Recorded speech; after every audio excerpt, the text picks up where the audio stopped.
మన రక్షకుడైనటువంటి యేసుక్రీస్తు వారి శ్రేష్టమైన నామములో మీ అందరికీ హృదయపూర్వకమైనటువంటి ప్రేమ వందనాలు.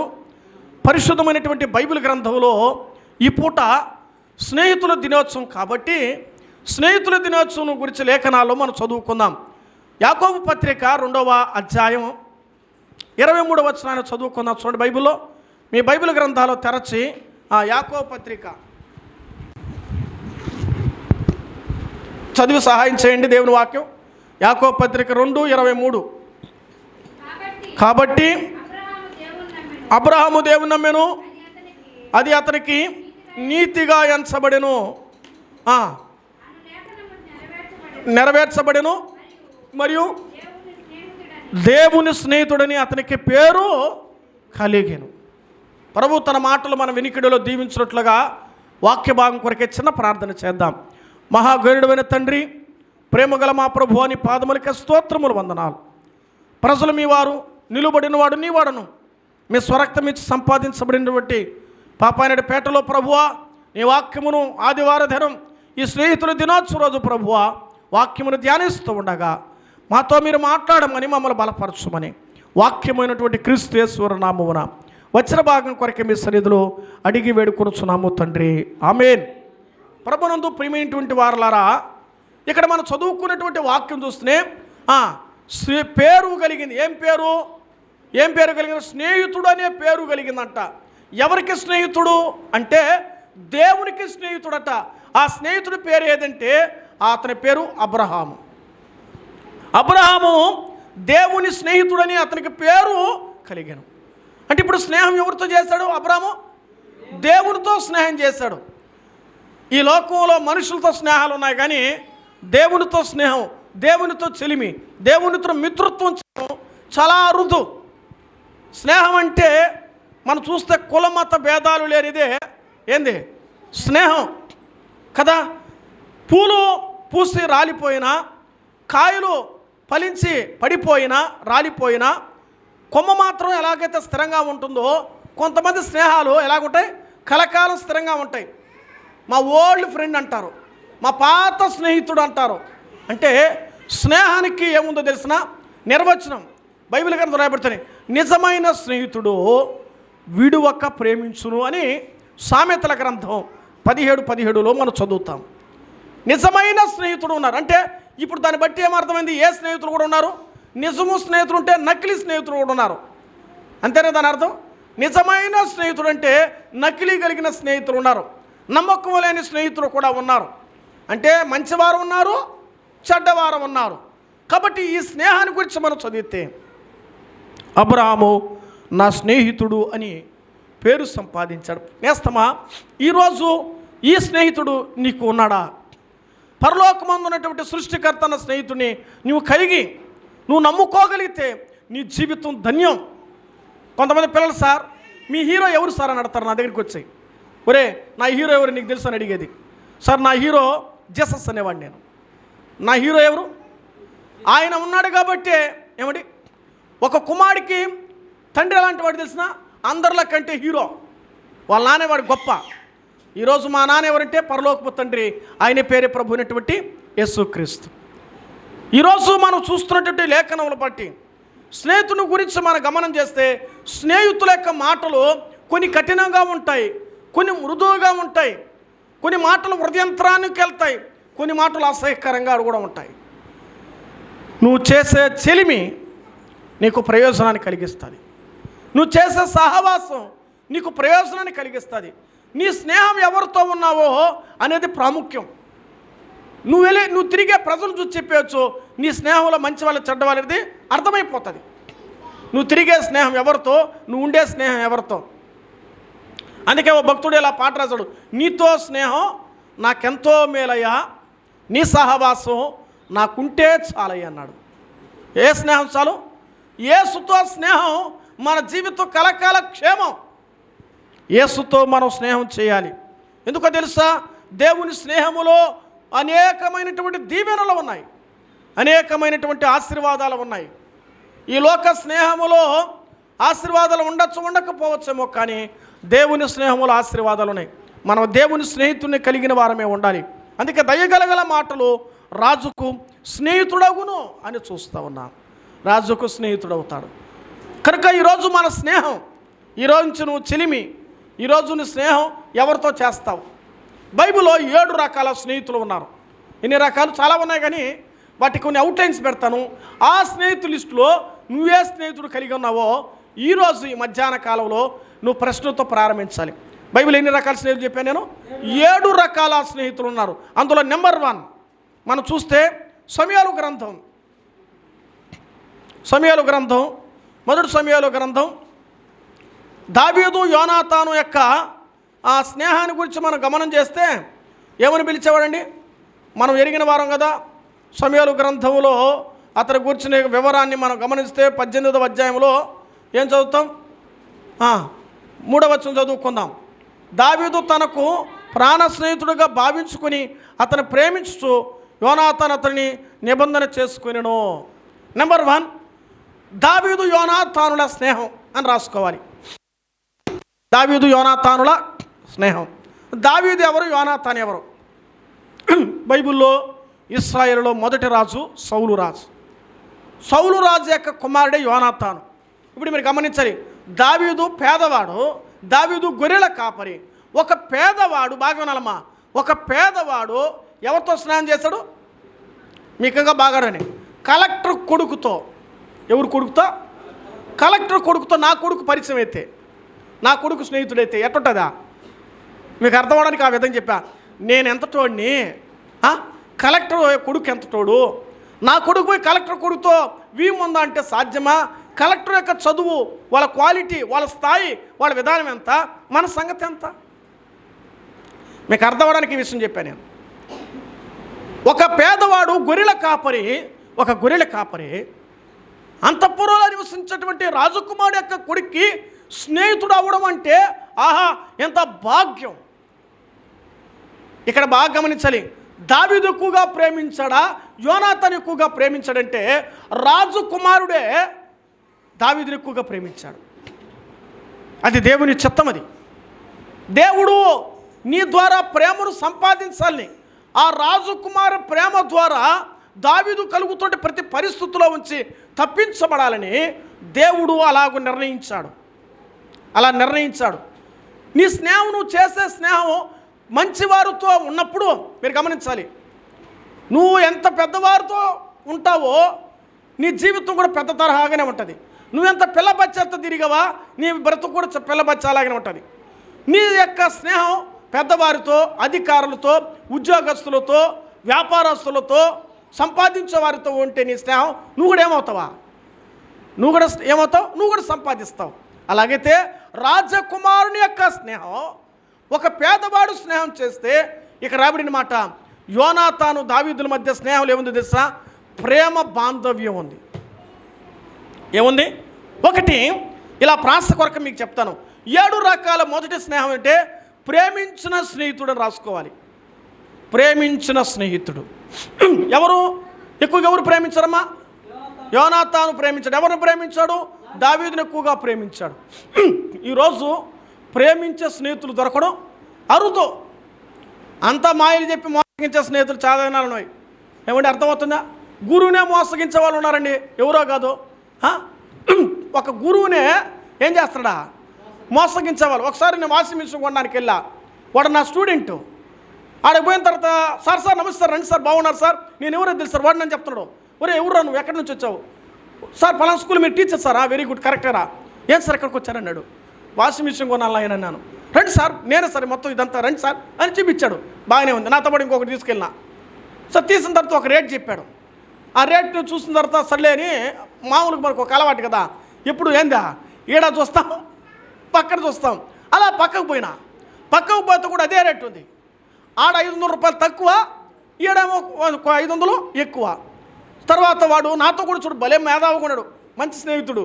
వాడేం చేయాలంటే స్టిక్కర్ ఇస్తాడు, 5 స్టారా 3 స్టార్ ఉంటుంది చూడండి, దాని ఫోటో తీసుకున్నాడు. పక్క షాపులో పోయి ఫోటో తీశాడు. ఈ రెండింటిని జూమ్ చేశాడు. ఆ స్టిక్కర్లు కూడా భలే తెలివైన, కొనుక్కున్నప్పుడు జాగ్రత్తగా ఉండండి. స్టిక్కర్ చిన్నగా ఉంటాయి, దాన్ని ఫోటో తీసి జూమ్ చేస్తే ఇయర్లు తేడా ఉంటుంది. ఈడ ఎక్కువ డబ్బుకేమో ఇయరు ఈ పాతది ఇచ్చాడు, నేను తక్కువ డబ్బుకు పోయిన దానికేమో కొత్త డేట్ ఇచ్చాడు. సార్ నీ స్నేహితుడే, నీ స్టూడెంటే నేనేం చేయడా, మోసం చేస్తాడు సార్. చూసావా ఎంత నమ్మించి గురువు అని చెప్పాడు, ఇంకా లోకంలో చెప్పకూడదులే. అట్ట పరిస్థితి సార్. చూస్తున్నావా మాయ, మోసం ఎంతగా. వ్యాపారంలో వాళ్ళ ట్రెండ్ మారాలని, వాళ్ళు సంపాదించుకోవాలని ఈరోజు మోసగించేవారు ఉన్నారు. జాగ్రత్త. యోనాతాను ప్రేమ, దావీదు ప్రేమ పెనవేసుకున్నాయి. మా ప్రేమిస్తే కలకాలం ప్రేమించండి. ఎట్టగా ప్రేమించాలి? కలకాలం ప్రేమించాలి. కలకాలం ఆ బంధం ఏమవకూడదా, విడిపోకూడదు. కొంతమంది స్నేహ బంధాలు విడిపోవు, కొంతమంది బంధాలు కాలిపోతున్నాయి, కూలిపోతున్నాయి, పడిపోతున్నాయి. నీ ప్రేమ బంధం స్థిరంగా ఉండాలి. 2 రోజులు అలిగేది, 2 రోజులు కొట్లాడేది, 2 రోజులు గెలిచేది అట్టనకూడదు. ప్రేమలో రచ్చలు అనకూడదు, ప్రేమలో గలాటాలు అనకూడదు. ప్రేమ నష్టపోయినా ప్రేమించాలి. ఉందా? మన వల్ల అవుతుందా? ఎవరి వల్ల కాదు భూమి మీద, అది దేవునికి ఒక్కనికి సాధ్యం. చెప్తాం కానీ ప్రసంగాలు మేము కూడా వింటున్నారు, మీరు కూడా అన్నీ తలొపుతాం, అందరూ చెప్పేదే. కానీ ఆ అనుభవంలోకి వస్తే అప్పుడు అర్థమవుతుంది దాని పరిస్థితి ఏంటో. యోనాతాను అలాంటి వాడు కాదు. తన తండ్రి దావీదును చంపాలనుకున్న ప్రేమించిన వాడైనటువంటి యోనాతాను చూస్తూ ఉన్నాం. కనుక ఒకటి, యోనాతాను ప్రేమించిన స్నేహితుడని రాసుకోవాలి. ఏమని చేయాలి? నిన్ను ప్రేమించే స్నేహితుడు సంపాదించుకో. అది నీకు దీవెనకరం, అది నీకు ఆశీర్వాదకరం. నిన్ను ఎక్కువగా ప్రేమించేదో తెలుసా? సంఘమే. యేసయ్య నిన్ను ఎక్కువగా ప్రేమించువాడు. బైబిల్ అంటుంది నేను మిమ్మల్ని ప్రేమించానంటాడు ఆయన. యేసు ప్రభువారి స్నేహ ప్రేమలో నువ్వు ఉంటే నువ్వు దీవెనకరంగా దావీదు వలె ధన్యత పొందుతావు. ఈ మాట మనం చూస్తున్నాం. ఒకటి, ప్రేమించినటువంటి స్నేహితుడు యోనాతాను. 2వ స్నేహితుడు చూద్దాం రండి. దానియేలు గ్రంథం 2వ అధ్యాయము 27వ వచనం చదువుకుందామా? దానియేలు గ్రంథం 2వ అధ్యాయము 27వ వచనంలో మరొక స్నేహితుడు బైబిల్లో ఉన్నారు. దానియేలు కొంతమంది స్నేహితులు ఉన్నారు. అందులో కొంతమంది షడ్రకు, మేషకు, అబేద్నెగో అనబడిన వారు ఉన్నారు. చదవండి దానియేలు గ్రంథం 2వ అధ్యాయం 27వ వచనం. అక్కడ విశేషమైనటువంటి లేఖను మన కొరకు దేవుడు రాయించాడు. అందులో మనం గమనించేద్దాం. ఇచ్చాను.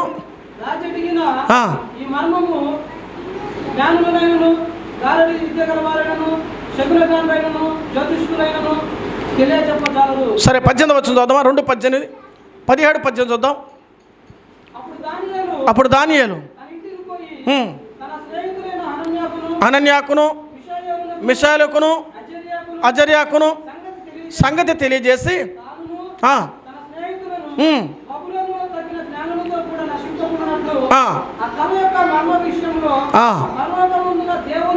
పరలోకమందుని దేవుని వలన కటాక్షం పొంది నిమిత్తము ఆయన వేడుకునే వారికి హెచ్చరించను. గమనించాల్సిన మాట. ఇప్పుడు మీరు ఆన్సర్ చెప్పగలరా?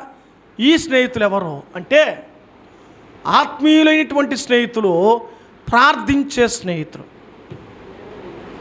ప్రేమించే స్నేహితులు సంపాదించు. నెంబర్ 2, ప్రార్థించే స్నేహితులు సంపాదించు.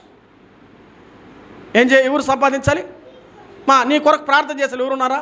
నీ కొరకు పూజించే వాళ్ళు ఎవరైనా ఉన్నారా? ఎవరైనా పూజించే వాళ్ళు ఉన్నారని నేను బాగుండాలి, నా కుటుంబం నా బిడ్డలు బాగుండాలి, నేను బాగుండాలి, నా కుటుంబం నా బిడ్డలు బాగుండాలి. ఇది లోకం యొక్క తంతు. అయితే నీ కొరకు ప్రేమించేవారు ఎవరంటే ఆత్మీయులు, సంఘ బిడ్డలే. మీరు ఎవరండి? మీరు వచ్చి ఇక్కడ ఒక ఆమె వచ్చింది చూడండి, ఇక్కడ పోతూ ఉందన్నమాట, ఆ దారిలో పోతాం, మందిరం బయట వ్యాపారం చేసుకుంటూ పోతున్నామే, అయ్యా ప్రార్థన చేయండి అయ్యా అని. ఏమ్మా యేసుని గురించి తెలుసా? ప్రభు నమ్ముకున్నావా? అయ్యా 10 సంవత్సరాలైంది ప్రభు నమ్ముకున్నానయ్యా.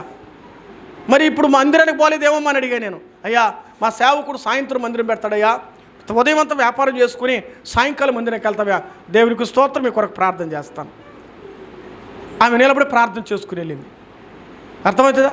వ్యాపారం చేసుకున్న సోదరి ఆమె ఎవరు, నేనెవరు? నువ్వెవరు మనువా? నువ్వు నా ఫ్రెండా? నువ్వు నాకు తెలిసినమా? నువ్వు నా బంధువా? ఓమా నీకేంది నేను చేసేది అని అంటున్నానా? అలా చెప్పగానే ఆహ్వానించి ప్రార్థన చేస్తాం. అది దేవుని ప్రేమ, అది ఆత్మీయుల యొక్క ప్రార్థన. తెలిసినా తెలియకపోయినా నీ దగ్గర ప్రార్థన కోరితే ప్రార్థించే స్నేహితుల్ని నువ్వు ఇద్దరు సంపాదించవా? ఏమ్మా ఒకరికొకరు పేరు తెలిసాడు ఉండేవాళ్ళం, ఆ తలక ఈ తలకకి పేరు తెలుసా? కొంతమంది సంఘానికి వెళ్తున్నాము, నేను విమర్శించి మాట్లాడడం లేదు, అర్థం చేసుకోమని చెప్తున్నాను. నువ్వు సంఘానికి వెళ్తే ఈ చిన్న బిడ్డ కానుంచి ఆ ముసలాం వరకు పేరు, అందరూ పేరు గుర్తు రావాలి. అదే స్నేహానికి ఉన్నటువంటి పేరు. స్నేహంలో మా వాడు పాపాయనపేట మా ఫ్రెండ్ ఉన్నాడు పేరయ్యా, అదే గోలిసోడ సందులో ఆ పేరయ్యా, గోలిసోడ సందులో ఆ సందులో పేరు చెప్పయ్యా, పేరా పేరా అంటే ఏమి లాభం? అట్ట కాదు. స్నేహితుడు ఉంటే టక్మని ఏముంటుందా, పేరు వస్తుంది, అప్పుడు ఊరు వస్తుంది. పేరు తెలిస్తే ఊరు వస్తుంది. పేరు తెలుసుకుని ప్రార్థించేవారు సంఘంలో ఉండాలి. గుర్తుపెట్టుకొని ఈ మాట నవ్వులాటికి చెప్పలేదు నేను, అర్థం అవ్వాలని చెప్తున్నాను నేను. సంఘానికి వచ్చిన ప్రతి ఒక్కరి పేరు మీకు తెలుసుకుంటే మా సంఘానికి వచ్చే వాళ్ళందరూ దీవించడానికి యేసయ్య, అది నా నార్మల్ ప్రేయర్. ప్రత్యేకంగా మోకరించి ప్రభువా ఫలానోళ్ళు దీవించు ప్రభువా, బిడ్డలు దీవించు ఆయన, ఆశీర్వదించు ప్రభువా. ఈ ప్రార్థన స్నేహితుల ప్రేమ. అర్థమైందా? ప్రార్థించేవారితో నీ స్నేహం ఉండాలి. నీ చెలిమిది ప్రాముఖ్యం. ప్రార్థన చేసేవారితో నువ్వు ఎంత బాగుంటావో నువ్వు గొప్ప ప్రార్థనా పరురాలుగా తయారవుతావు, నువ్వు ప్రార్థన వీడుగా తయారవుతావు. ప్రార్థన లేకుండా నువ్వు కాలక్షేపం తిరిగేవారితో, కచేరీ చేసేవాళ్ళతో, సరదాగా వెళ్తేవారితో ఏడికి రాబోతుంటే అట్టా టైం పాస్కి పోతున్నాడు అంటున్నాడు. బండిలోకి ఎందుకు రాబోతున్నావు? ప్రార్థన కదా, ఊరికి ఒక రౌండ్ వేసుకుని వద్దామని పోతున్నాడు. కాలక్షేపం తిరిగి కని వదిలేసారు ఊరి మీద. నిన్నే తల్లిదండ్రులా ఆలోచిస్తున్నారు? సమయాన్ని, బలాన్ని, జ్ఞానాన్ని నువ్వు సద్వినియోగం చేసుకోకపోతే అమ్మా ఉదయంతో పనికి పో, నేను ఎవరు అన్న వద్దల్లా. సాయంకాలం అతను ప్రార్థన గురువు పరిశుద్ధ దగ్గరికి వెళ్ళి ప్రార్థన చేయించుకో. నువ్వు ప్రార్థన చేయి, ప్రార్థన చేసుకో. ఆదివారం రోజు కూడా వాక్యం వినేదానికి ఏమి లేదు మనకు, ఏమి లేదా, టైం లేదు, బిజీ బిజీ బిజీ. దీవించే దేవుడు కూడా నేను కూడా బిజీ అంటే ఏమవుతావు సంగతి ఆలోచించు. ఆదివారం ఒకరోజు కూడా ఏమి లేదు మనకు, టైం లేదు. ఆలోచించాలి అమ్మా. ప్రతిరోజు ఏమి చేయాలి? ప్రతిరోజు దేవునితో ప్రార్థన చేసుకునే సమయాన్ని నువ్వు పొందుకో. మీరు ఆలోచించండి, రోజంతా కష్టపడి వచ్చి స్నానం చేసుకొని దేవుని మందిరికో లేక ప్రార్థన కూడికెళ్ళి ప్రశాంతంగా కూర్చొని 2 మాటలు వింటుంటే ఉదయం అంతా చేసిన కష్టం ఏమైపోతుంది? మీరు చెప్పాలి. అంత నీరు గారిపోయి ప్రశాంతంగా బాడీ తేలికగా తయారవుతుంది నీ బాడీ. అప్పుడు చక్కగా వాక్యం విని భోంచేసుకొని పడుకుంటే ఆ దినం నీ జీవితం నెమ్మదిగా పడుకుంటాం. ప్రతిరోజు ప్రార్థన మీకు జరుగుతుందా? ఏమండి, కుటుంబ ప్రార్థన పెట్టుకుంటున్నారా? ఏమ్మా మీ ఇంట్లో ప్రార్థన పిలిచి, సేవకులు పిలిచి, విశ్వాసులు పిలిచి పెట్టుకుంటున్నారా? పెట్టుకోండి ప్రార్థనలో. ఎందుకు తెలుసా? నీ ఇంట్లో కుటుంబ ప్రార్థన కూడికలు జరిగితే జరగని కార్యాలైనా, దుశ్శక్తులైనా, అంధకార శక్తులైనా, ఆటంకాలు జరుగుతున్నా, అభ్యంతరాలు ఉన్నా అవన్నీ పటాపంచలైపోయి వెళ్ళిపోతాయి. ఏ ఇంట్లో పరిశుద్ధుల ప్రార్థన జరగదో ఆ ఇంట్లో అలాగే ఉంటుంది. అంతే, ఏడేసిన గొంగలు అక్కడే ఉంటుంది. అనుభవపూర్వకంగా చెప్తున్నాను నేను. మా సంఘంలో విశ్వాసుల ప్రార్థన వారం వారం మా ఇంట్లో ప్రార్థన పెట్టావు అంటే కొట్లాడుతున్నారు ఎవరితో. వారం వరకు భోజనాలు కూడా ప్రతి వారం ఒక్కొక్క రోజు ఒక్కొక్క ఇంట్లో ప్రార్థన పెట్టారు. అసలు ఖాళీ లేదు, ఏంద్ర స్వామి టైమే లేదు, ఆడదు. ఎవడని పిలిస్తే కదా, మురళే పెళ్ళికి రా మురళే, అయ్యా చర్చి ఉన్నది. ఏ మనిషి నువ్వు స్నేహితుడు చెప్తావా కానీ ఎప్పుడు చూడ ప్రార్థన పోతున్నావు. రోజు ప్రార్థనలే. సాయంకాలం అన్నం వండుకొని ఆడేది నేసి వచ్చేస్తున్నావు. ఒకరోజు మా ఇంట్లో, 2వ రోజు మీ ఇంట్లో, 3వ రోజు వాళ్ళ ఇంట్లో, 4వ రోజు వాళ్ళ ఇంట్లో, ఇట్లా రోజు ప్రార్థన పెడితే ఎట్టుంటో చెప్పండి. ఆ ఆనందం ఒక పండుగ వాతావరణం అండి. ఈ భాగ్యం మళ్ళీ వస్తుందా? ఈ తరుణం మళ్ళీ వస్తుందా? మీరు నమ్మతారు లేదో, అలా ప్రార్థనా కూడికలు పెట్టి వాళ్ళ ఇల్లు, వాళ్ళ ఒళ్ళు, వాళ్ళ ఆస్తులు పెరిగాయి. నేను చూస్తానండి. ప్రార్థన ఆపితే తిడుతున్నారు నన్ను. ఏందా ప్రార్థన నేను ఆపితే నన్ను తిడుతున్నారు వాళ్ళు.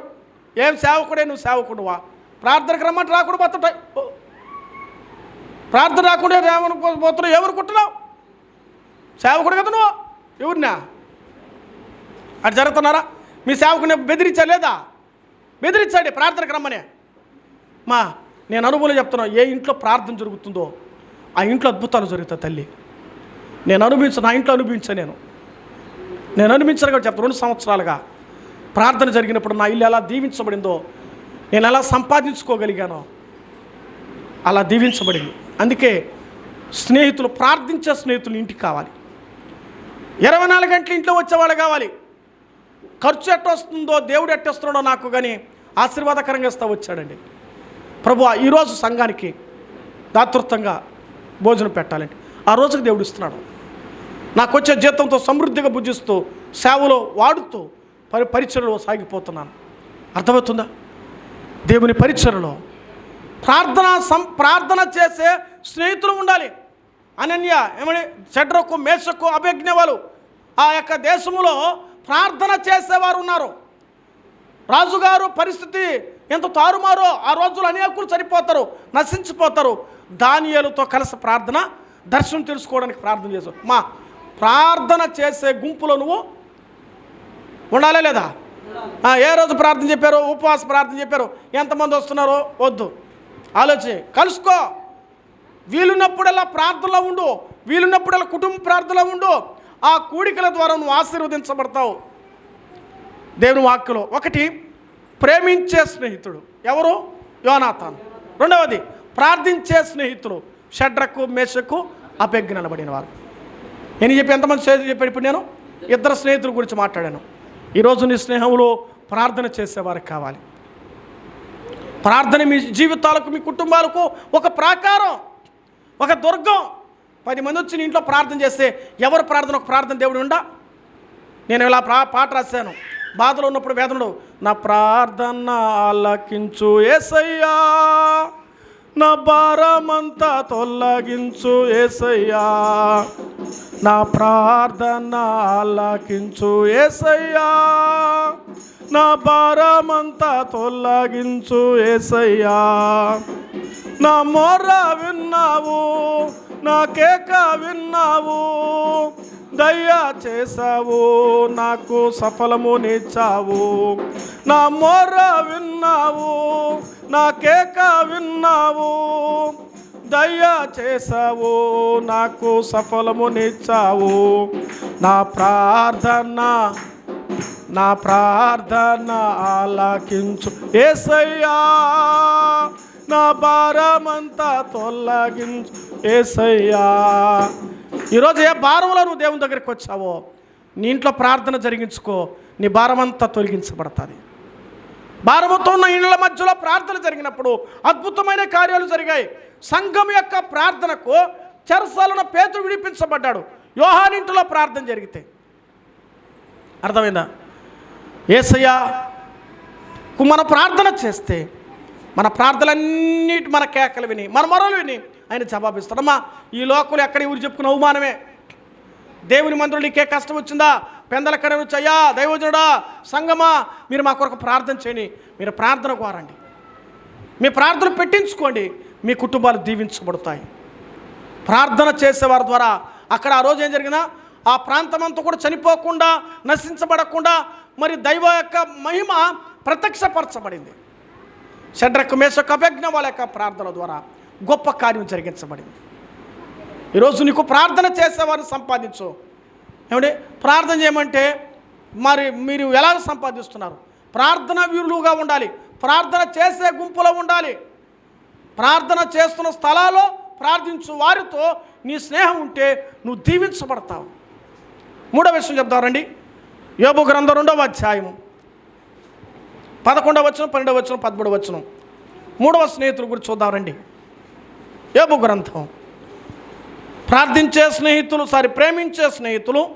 ప్రార్థించే స్నేహితులు, పరామర్శించే స్నేహితులు. మూడవది యోబు గ్రంథం 2వ అధ్యాయం 11వ వచనం.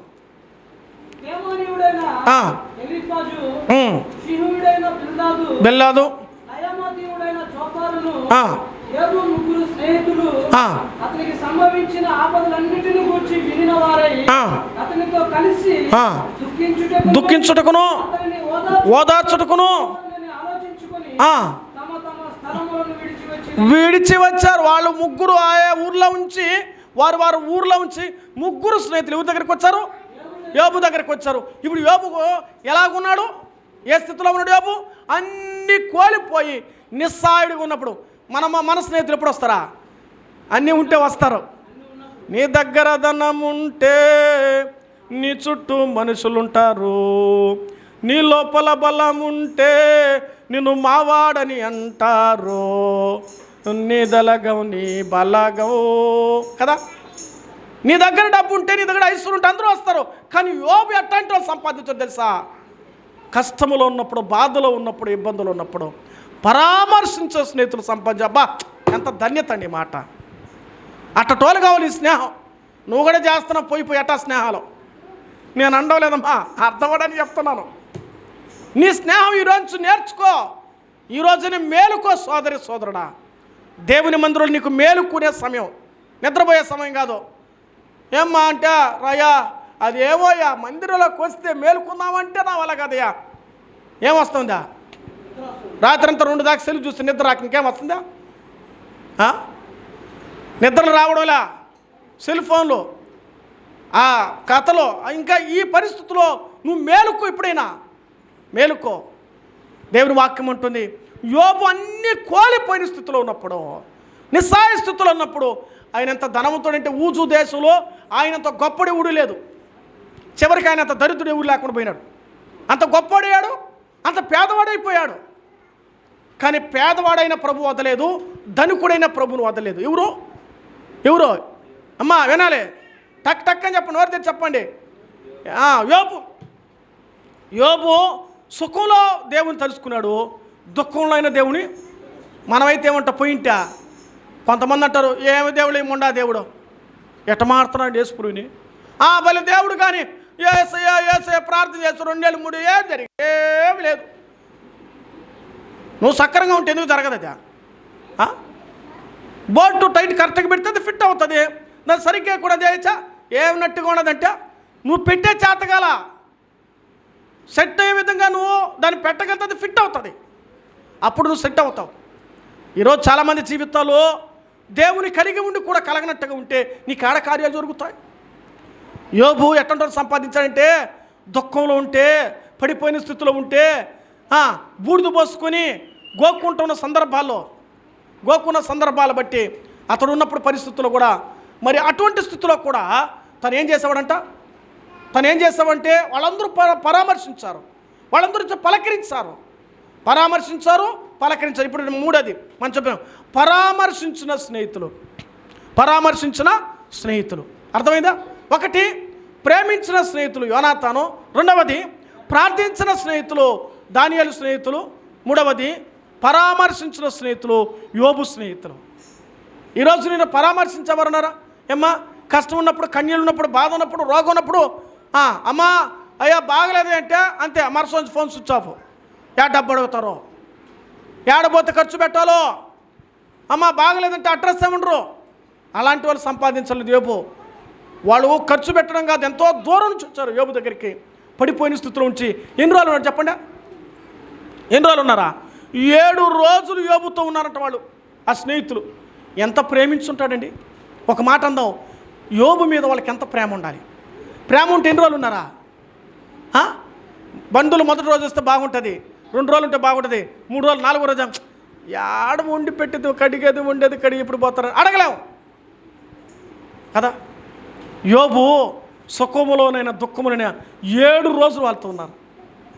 ఈరోజు అట్లాంటి స్నేహాన్ని సంపాదించు.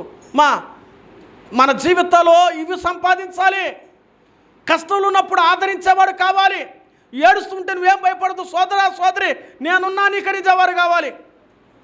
బాగున్నప్పుడు ఉంటే కాదు, అందరూ తినేసిపోయేదని కాదు, లేనప్పుడు పెట్టే స్నేహితులు సంపాదించుకో. అందుకే నువ్వు పెడితే కదా, నువ్వు పోతే కదా, నువ్వు ఉంటే కదా, నువ్వు పోవాడు రారో. ఈరోజు అట్ట అయిపోయింది. ఎవరు చూపించంటే గృహప్రవేశంకి ఒక మంచి శుభకార్యకి ఏడొచ్చేది కానీ నేను గిఫ్ట్ పంపించేస్తాను ఫోన్పేలో. అంతా ఫోన్పేలు అయిపోయినాయి, గూగుల్ పేలు అయిపోయినాయి. ఏదో వీడియో చూపించట, పెళ్లి జరుగుతుందా, ఇప్పుడే తాళి కడుతున్నారా, అంత వీడియో కాల్లే. బంధుత్వాలు పోయినాయి, స్నేహ ప్రేమలు పోయినాయి, అన్ని పటాపంచలు అయిపోయినాయి. ఏడా ప్రేమ? వాక్యం కూడా బ్రదర్ సారీ బ్రదర్ లేట్ అయిపోయింది బ్రదర్, ఏదో యూట్యూబ్లో పెడుతున్నారు కదా మురళి బ్రదర్ అటు పెట్టండి మేము చూసుకుంటాం. ఏంది ఇది? లేనివాళ్ళకి, కూర్చోలేనికి, నడవలేనికి యూట్యూబ్. కాళ్ళు బాగుండి, చేతులు బాగుండి, అన్నీ బాగున్నాడు, మందిరానికి రాకుండా ఇష్టం పోయి నిద్రపోయిన 10 గంటలకు 12 గంటలకు లేస్తే పెందల కడ లేచి ప్రభు దగ్గరికి వచ్చేంత కష్టమా ఎట్లా? దేవుని ప్రేమను పొందకపోతే ఇప్పుడు కాకపోతే ఎప్పుడు? నడవగలిగినప్పుడు నడవకపోతే ఇంకెప్పుడు నడుస్తావు? బాగున్నప్పుడే రాలేకపోతే అన్నీ కూలిపోయిన తర్వాత అన్నీ ఈ అవయవాలను కూడా బలహీనమైపోయినప్పుడు అప్పుడు ఏం చేయగలుగుతావు? అప్పుడు బాధపడచ్చా? బాగున్నప్పుడు పోలేకపోయినా బాగుండి కూడా పాగలేకపోయినా ఏదైనా బ్రతుకనుకోకూడదు. కష్టములో నష్టములో ఆదరించే స్నేహితులు, ఓదార్చే స్నేహితులు, నిన్ను బలపరిచే స్నేహితులు కావాలి. యోబుతో పాటు 7 దినాలు బూడిదలో పోసుకుని కూర్చుంటే 7 రోజులు నేలలో కూర్చున్నారట. చదివే